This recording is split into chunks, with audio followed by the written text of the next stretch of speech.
अगर आपसे कहा जाए कि रावण से भी कोई अधिक शक्तिशाली, अधिक विद्वान, इंद्र शक्ति को हासिल किया जिसने, जिसकी आवाज सुन के भयभीत हो उठा लोगों का मन, डर भी जिससे डर के भागे, महापंडित ज्ञानी रावण जितना प्रचंड, है कौन वो?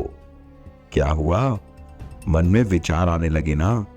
आखिर ये बात किसकी कर रहा है? जानने के लिए पल्स प्रॉफिट को सब्सक्राइब कीजिए। आपका हमारे चैनल पे बहुत बहुत स्वागत है। आखिर सवाल तो उठ रहे होंगे मन में, कौन है जो रावण जितना प्रचंड हो सकता है, शक्तिशाली हो सकता है? तो सनातन धर्म की बात की जाए तो ये इतना तो पुराण और कथाओं से हमने सुना ही है। हर महान गाथा जब जब रावण का नाम आता है, उसके साथ साथ मन में एक छवि बनती है। उनके भाई कुंभकर्ण से भी ज्यादा ताकतवर है। रामायण काल से कहा जाता है ऋषि विश्वा ने ऋषि भारद्वाज की पुत्री इलावती से विवाह किया और जिनसे कुबेर का जन्म हुआ, और फिर उन्होंने दूसरी बीवी केकसी जो राक्षस कुल की थी, उनसे उन्हें रावण और कुंभकर्ण का जन्म हुआ, विभीषण का जन्म हुआ और शूर्पणखा का जन्म हुआ।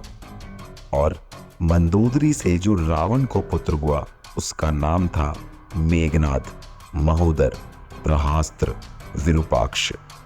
कहा जाता है धन्यमालिनी से अतिक्या और त्रिशिरा नाम के दो पुत्र हुए थे, और त्रिशिरा की पत्नी के प्रहास, निद्रांका और देवतांका नाम के पुत्र जन्म हुए। मंदोदरी और रावण के सबसे ज्येष्ठ पुत्र थे।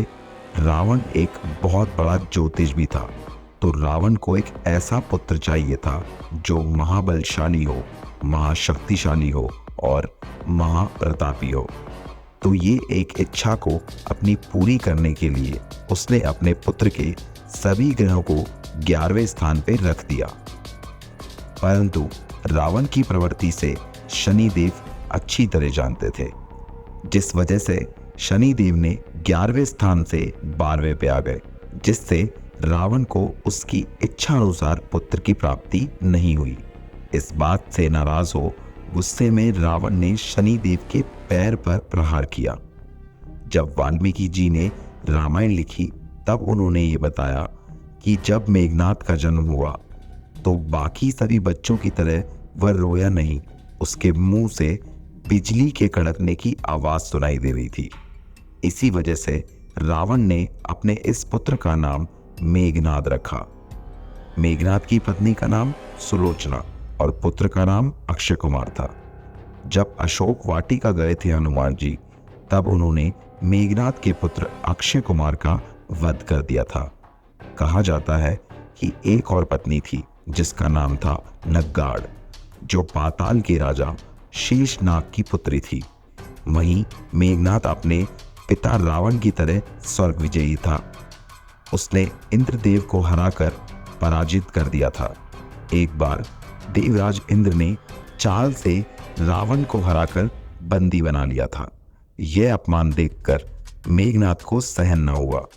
उसने स्वर्ग पे हमला किया और इंद्र को हराकर मेघनाद ने इंद्र को बंदी बनाकर लंका ले आया था। तब स्वर्ग की व्यवस्था भंग हो जाने के कारण खुद ब्रह्मा जी लंका आए थे। तब ब्रह्मा जी ने मेघनाद की शक्ति को देख उसका नाम इंद्रजीत रख दिया।